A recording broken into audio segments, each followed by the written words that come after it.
அன்பானவர்களே, இந்த நாளிலே தென்னிந்திய திருச்சபை நம்முடைய சிந்தனைக்காக தந்த செம்பொருள் தூய ஆவியாரை எதிர்நோக்கி காத்திருத்தல் என்பதாகும். நாம் 2 வசனங்களை படிக்க கேட்டோம். முதல் வசனத்திலே ஆண்டவர் தம் சீடர்களை பார்த்து கூறுகின்றார், நீங்கள் உன்னத பலனால் தரிப்பிக்கப்படும் வரைக்கும் எருசலேம் நகரத்திலே காத்திருங்கள் என்று. அப்போஸ்தலர் 1 அதிகாரம் 8 வசனத்திலே அவ்வாறு பரிசுத்த ஆவியானவர் உங்களிடம் வருகின்ற போது நீங்கள் பலனடைவீர்கள், சாட்சிகளாய் வாழ்வீர்கள் என்ற ஒரு நல்ல வாக்குறுதியை தெரிவிப்பதை நாம் பார்க்கின்றோம். அன்பானவர்களே, உயிர்த்தெழுந்த நாளிலிருந்து வருகின்ற 40வது நாள் ஆண்டவர் இயேசு கிறிஸ்து பரத்திற்கு எழுந்தொருளிய நாளாக குறிப்பிடப்படுகின்றது. இது உயிர்த்தெழுந்த ஞாயிறை தொடர்ந்து வருகின்ற 6வது வியாழக்கிழமையாகும். கடந்த 9ஆம் தேதி கிறிஸ்து பரத்திற்கு எழுந்தருளிய நாளை நாம் ஆசரித்தோம். தொடர்ந்து உயிர்த்தெழுந்த நாளை தொடர்ந்து வருகின்ற 50வது நாள் பெந்தைகோஸ்தே பண்டிகையாக கொண்டாடப்படுகின்றது. இவ்வாறு இந்த 2 சிறப்பு வாய்ந்த நாட்களுக்கு இடையே வருகின்ற ஞாயிற்றுக்கிழமையிலே தூய ஆவியானவருக்கு நாம் காத்திருப்பதனால் பெற்றுக்கொள்ளுகின்ற நன்மைகளை நாம் வழக்கமாக சிந்தனை செய்வது வழக்கம். அதோடு கூட இந்த வாரத்திலே நம்முடைய திருச்சபையிலே விபிஎஸ் ஊழியங்கள் நடைபெற்று வருகின்றது. அந்த விபிஎஸ் ஊழியத்திலே கிறிஸ்துவின் நறுமணம் எனப்படுகின்ற நோக்கம் செம்பொருளாக முன்வைக்கப்பட்டு பிள்ளைகள் அதிகமான வசனங்களையும் வாழ்க்கை பாடங்களையும் கற்று வருகின்றனர். இந்த செம்பொருளையும் இணைத்து இந்த நாளிலே நாம் 2 சிந்தனைகளை சுருக்கமாக தியானம் செய்யலாம். முதலாவதாக, தூய ஆவியானவரை சார்ந்து வாழ்வதால், அவரோடு இணைந்து வாழ்வதால் நமக்கு கிடைக்கின்ற ஒரு சிறப்பு வாய்ந்த வாழ்வு சத்துவம் நிறைந்த வாழ்வு. அப்போஸ்தலர் 1 அதிகாரம் 8 வசனத்தின் முதல் பகுதியிலே நீங்கள் பலனடைந்து என்று சொல்லப்பட்டுள்ளது. பரிசுத்த ஆவியானவர் நம் வாழ்வில் வருகின்ற போது நாம் பலன் பெற்றுக்கொள்ளுகின்றோம், புதிய சத்துவத்தை பெற்றுக்கொள்ளுகின்றோம். கார்டன் ஃபீ எனப்படுகின்ற ஒரு ஆங்கில திருமறை அறிஞர் பரிசுத்த ஆவியானவரை பற்றி ஒரு அழகான வரையறையை சொல்லுகின்றார். என்னவென்றால், Holy Spirit is the empowering presence of God in our powerlessness என்று. நம்முடைய பலவீன சூழ்நிலைகளிலே நம்மை ஆற்றல் படுத்துகின்ற பலப்படுத்துகின்ற ஆவியானவர் தான் தூய ஆவியானவர் என்று அழகாக தூய ஆவியானவரை பற்றி வரையறை செய்கின்றார். 2 கொரிந்தியர் 12 அதிகாரம் 9 வசனத்திலே பலவீனத்தில் என் பலம் பூரணமாக விளங்கும் என்று பவுலடியாருக்கு சொல்லப்படுகின்றது. ஆண்டவரின் வல்லமை, ஆண்டவரின் பலன் பலவீனத்திலே விளங்கும் என்று சொல்லப்படுகின்றது. இந்த பலன் என்ன பலன் என்றால், லூக்கா 24:49 படி உன்னத பலன். தூய ஆவியானவர் நமக்கு தருகின்ற பலன் உன்னத பலன் என்று அழைக்கப்படுகின்றது. இந்த உன்னத பலன் உடைந்து போன உள்ளங்களை உறுதியடை செய்கின்ற உன்னத பலன். ஆண்டவர் இயேசு கிறிஸ்துவின் சிலுவை மரணம் சீடர்களுக்கு பெரும் அதிர்ச்சியை வழங்கியது. அவர்கள் உள்ளம் உடைந்தனர். இதுவரைக்கும் தங்களோடு இணைந்து வாழ்ந்த தங்கள் குரு தங்களை விட்டு கடந்து போய்விட்டார் என்ற ஒரு பேரதிர்ச்சி அவர்களை திக்குமுக்காடச் செய்தது. ஆண்டவர் இயேசு உயிர்த்தெழுந்து பல முறை அவர்களுக்கு காட்சி வழங்கினார். பேதுரு, தோமா போன்றவர்கள் தனித்தனியாக ஆண்டவரின் காட்சியை பெற்று தங்களில் புது பலன் பெற்று கொண்டனர். இருந்தாலும் இன்னும் இவர்களுக்கு பலன் தேவை. உள்ளம் உடைந்த நிலையில் இருக்கின்றார்கள். இவர்களுக்கு தேற்றரவாளன் தேவை என்ற நிலையிலே ஆண்டவர் உன்னத பலனை அவர்களுக்கு வாக்குத்தத்தம் செய்கின்றார். தூய ஆவியானவரை உங்களுக்கு நான் அனுப்புவேன், அவர் உங்களை உன்னத பலனினால் நிறைப்பார் என்று நம்பிக்கை வழங்குவதை நாம் பார்க்கின்றோம்.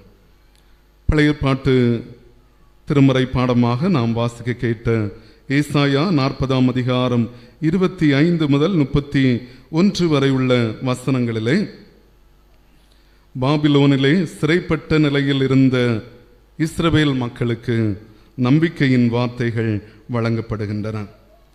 அவர்கள் அடிமைத்தனத்தின் வாழ்வினாலே சோர்ந்து போய் சத்துவம் இழந்து பலன் இழந்து தவித்திருந்த நேரத்திலே 2ஆம் ஏசாயா நற்செய்தி நூலாக அவர்களுக்கு கொடுக்கப்படுகின்றது.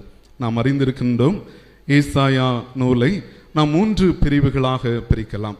முதலாவது ஏசாயா முதல் 39 அதிகாரங்கள், 2ஆம் ஏசாயா 40 முதல் 55 வரை உள்ள அதிகாரங்கள், 3ஆம் ஏசாயா 56 முதல் 66 வரை உள்ள அதிகாரங்கள். 2ஆம் ஏசாயா இஸ்ரவேல் மக்கள் பலன் இழந்த நிலையிலே, நம்பிக்கை இழந்த சூழ்நிலையிலே, உடைந்த உள்ளத்தோடு வாழ்ந்தபோது அவர்களுக்கு பலன் தருகின்ற நம்பிக்கை வார்த்தைகளாக அவர்கள் வாழ்விற்கு வழங்கப்பட்டது. என் ஜனத்தை ஆற்றுங்கள் தேற்றுங்கள் என்றுதான் இந்த பகுதி தொடங்குகிறது. இவ்வாறு இந்த குறிப்பிட்ட பகுதியிலே கழுகை பற்றிய ஒரு உருவகம் பயன்படுத்தப்படுகின்றது. இந்த உருவகத்தின் பின்னணி செய்தியை நாம் அனைவரும் அறிந்திருக்கின்றோம். கழுகு வயதாகின்ற போது அதன் சிறகுகள் கடினம் அடைகின்றது, நகங்கள் நீளமாக வளர்கின்றன, அலகு வளைந்து கடினமாகிவிடுகின்றது. தொடர்ந்து அவைகளால் இயல்பாக பறக்க இயலாது. அவர்கள் மறுபடியும் புது பலன் பெற வேண்டும் என்று சொன்னால் அவைகள் ஒரு கடினமான பயிற்சிக்கு தங்களை உட்படுத்த வேண்டும். ஒன்று, அவைகள் தங்களுடைய வாழ்வை முடிக்க வேண்டும், இல்லை என்று சொன்னால் கடினமான ஒரு பயிற்சியை தாண்டி இன்னும் ஒரு 30 ஆண்டுகள் வாழ்கின்ற பலனை பெற்றுக்கொள்ளும். அந்த விதத்திலே இந்த கழுகு மலை அடிவாரத்திலே, இல்லை என்றால் மலை பகுதியிலே சென்று அமர்ந்திருந்து தன்னுடைய அலகை பாறையிலே கொத்தி உடைக்கும். எவ்வளவு வலி இருந்தாலும் அதை தாங்கிக் கொண்டு அந்த அலகை அது வேகமாக கொத்தி உடைக்கும். அதன் பிறகு அந்த அலகு சீராக செவ்வையாக வளர்வதற்கு காத்திருக்கும். அலகு வளர்ந்த பிறகு தன்னுடைய இறக்கைகளை எல்லாம் அது தன்னுடைய அலகால் பித்து எடுக்கும். அதுவும் வலி நிறைந்த ஒரு செயல்பாடு.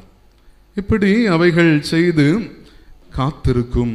அவைகளின் இறகுகள் துளிர்க்கும், புதுபலன் பெறும்.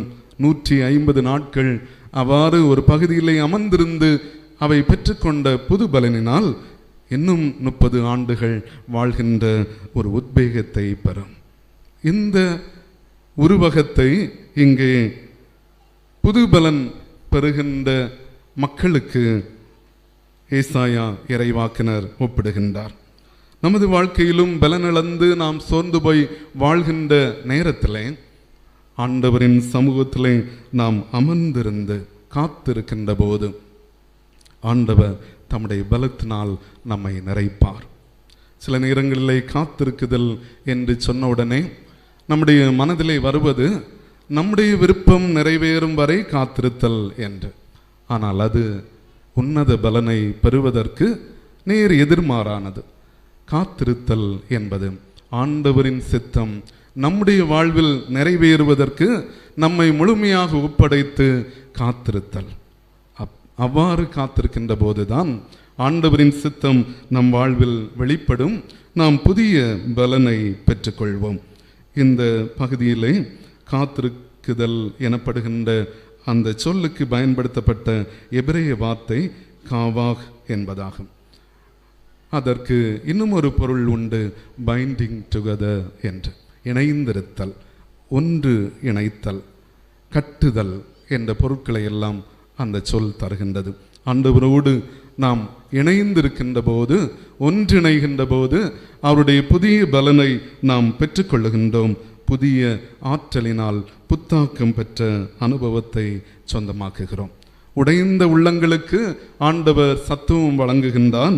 அதே போன்று அலகையின் அடிமைத்தனத்தால் அமிழ்ந்து போன ஆன்மீகத்தை ஆராய்ந்து பார்த்து அடிமைத்தனங்களை அகற்றவும் ஆவியானவர் நம்மை ஆற்றல் படுத்துகிறார். ஆண்டவர் நமக்கு தருகின்ற உன்னத பலன் நம் ஆன்மீக வாழ்க்கையையும் பலப்படுத்துகின்றது. சில நேரங்களிலே ஆன்மீக நிலையில் நாம் தொய்ந்து போய்விடுகிறோம்.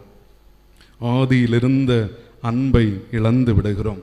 பலன் இழந்தவர்களாக ஆண்டவர் விரும்புகின்ற நற்பண்புகளை நமது வாழ்வில் வெளிப்படுத்த இயலாதவர்களாக தீயோனின் சூழ்ச்சியில் சிக்கி நாம் தவித்து விடுகிறோம்.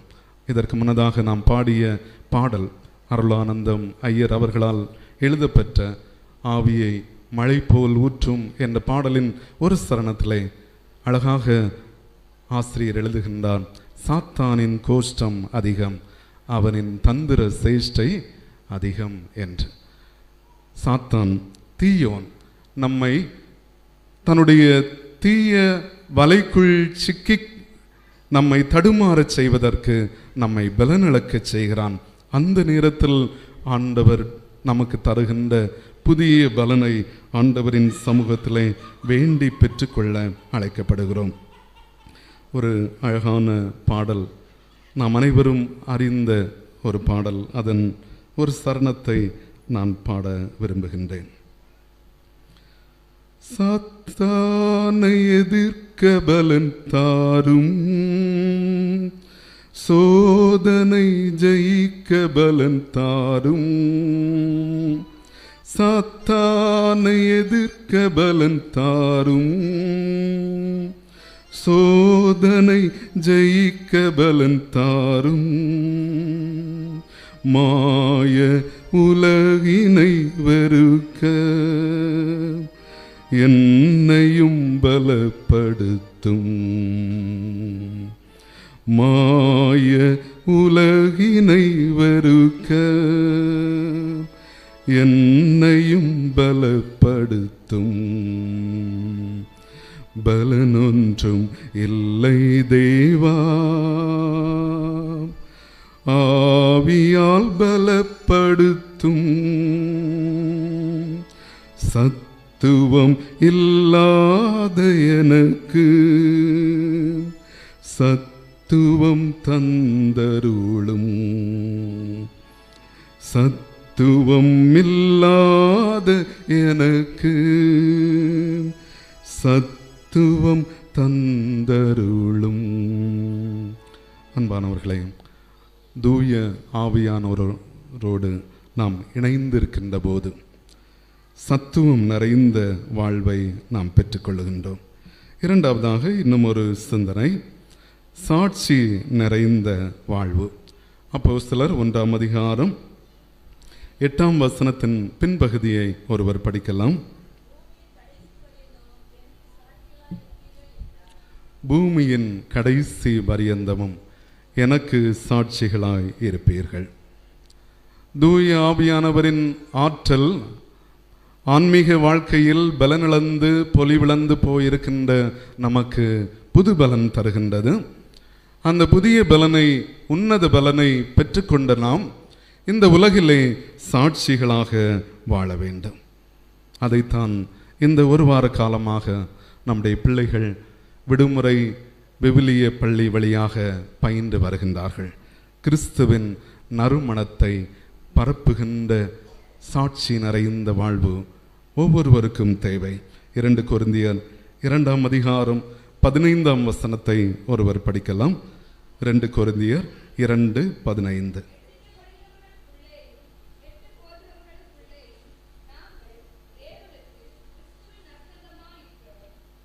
கிறிஸ்துவின் நற்கந்தமாய் இருக்கிறோம். 2 கொரிந்தியர் 5ஆம் அதிகாரம் 20ஆம் வசனத்திலே பவுலடியார் இன்னும் ஒரு உருவகத்தை சொல்லுகிறார். நாம் அனைவரும் கிறிஸ்துவின் ஸ்தானாபதிகளாக வாழ்கின்றோம், கிறிஸ்துவின் தூதுவர்களாக வாழ்கின்றோம் என்று. கிறிஸ்துவின் நறுமணமாக நாம் வாழ்ந்தோம் என்று சொன்னால் நாம் செல்லுகின்ற இடமெல்லாம் நற்பண்புகளால் நறுமணம் வீசுவோம். கிறிஸ்துவின் ஸ்தானாபதிகளாக நாம் வாழ்ந்தோம் என்று சொன்னால் நாம் செல்லுகின்ற இடமெல்லாம், வாழ்கின்ற இடத்திலெல்லாம் நற்செய்தி வழியாக நாம் ஆண்டவருக்கு சான்றாக வாழ்வோம். ஆண்டவர் இயேசு கிறிஸ்துவும் நம்மை பார்த்து சொல்லுகின்றான், நீங்கள் பூமிக்கு உப்பாய் இருக்கிறீர்கள் என்று. மத்தேயு 5ஆம் அதிகாரம் 13ஆம் வசனத்திலே இந்த செய்தி இடம்பெற்றுள்ளது. நாம் உலகிற்கு ஒளியாக இருக்கிறோம். இவ்வாறு நமது வாழ்க்கையிலே நாம் பெற்றுக்கொண்ட புதிய பலனினாலே ஆண்டவர் நமக்கு தருகின்ற அந்த நற்பண்புகளை வெளிப்படுத்தி நாம் வாழ்கின்ற நற்செய்தி மடல்களாக, நடமாடுகின்ற நற்செய்தி மடல்களாக இந்த உலகத்திலே வாழ்வதற்கு அழைக்கப்படுகின்றோம். பிரான்சிஸ் ஆஃப் அசிசி எனப்படுகின்ற ஒரு பெரியவரை நாம் அனைவரும் அறிந்திருக்கின்றோம். அவர் ஒரு நாள் தன்னுடைய நண்பர் லியோவை அழைத்து கொண்டு நற்செய்தி அறிவிக்கலாம் என்று அவர் பயணத்தை தொடங்கினார். அவருடைய அண்டை ஊரில் பல தெருக்கள் வழியாக இவர்கள் இருவரும் நடந்து சென்றனர். பல மக்களை சந்தித்தனர், உரையாடினர். பிறகு மீண்டும் இல்லத்திற்கு திரும்பி வந்துவிட்டனர். இல்லத்திற்கு வந்தவுடன் லியோ பிரான்சிஸிடம் கேட்டான், நண்பரே, நற்செய்தி அறிவிக்கலாம் என்றல்லவா என்னை அழைத்து சென்றீர், நற்செய்தி அறிவிக்காமலேயே நாம் திரும்பி விட்டோமே என்று கேட்டபோது பிரான்சிஸ் கூறினார், நாம் நற்செய்தியை அறிவித்திருக்கின்றோம். நாம் சந்தித்த நபர்களிடம் இனிமையாக பேசினோம் அல்லவா, சில உதவிகளை வழங்கினோம் அல்லவா, சில பிரச்சனைகளை தீர்த்து வைத்தோம் அல்லவா, அவைகள் அனைத்தும் நற்செய்தியே. அவர் ஒரு அழகான கூற்றையும் குறிப்பிடுகின்றார். எப்படி என்றால், it is no use of walking anywhere to preach unless our walking is preaching என்று. நாம் பல இடங்களுக்கு நடந்து சென்று கடந்து சென்று நற்செய்தி அறிவித்தும் நமது வாழ்க்கை நற்செய்தியாக அமையவில்லை என்று சொன்னால் நாம் நற்செய்தி அறிவிக்கின்ற எல்லா முயற்சிகளும் வீண் என்று குறிப்பிடுகின்றார். அன்பானவர்களே, சான்று நிறைந்த வாழ்வு நம் வாழ்வில் நிச்சயமாக தேவை. நறுமணம் வீசுகின்ற நற்கந்தமாக இந்த உலகிலே நாம் வாழ வேண்டும். ஆண்டவரின் சாட்சிகளாக இந்த உலகில் நாம் திகழ வேண்டும். தூய ஆவியானவரின் பலனை நாம் பெற்றுக்கொண்டு நமது ஆன்மீக வாழ்வை சத்துவம் நிறைந்த புதிய பலன் நிறைந்த வாழ்வாக நாம் ஆற்றல் படுத்துவோம். அதோடு கூட நாம் எங்கெல்லாம் செல்லுகின்றோமோ, நம்முடைய இல்லங்களிலும், நம்முடைய பணியிடங்களிலும், நம்முடைய கல்விக்கூடங்களிலும், திருச்சபையிலும், வாழ்விடங்களிலெல்லாம் ஆண்டவரின் சாட்சியாக, சான்றாக இந்த உலகில் வாழ்ந்தோம் என்று சொன்னால் நிச்சயமாகவே நாம் தூய ஆவியானவரோடு இணைந்து வாழ்கின்றோம் என்ற ஒரு நல்ல சாட்சியையும் நாம் இணைத்து பெற்றுக்கொள்வோம் என்பதில் ஐயமில்லை. ஆண்டவர் தாமே இந்த திருவார்த்தைகள் வழியாக நம் அனைவரையும் ஆசீர்வதிப்பாராக. ஆமென்.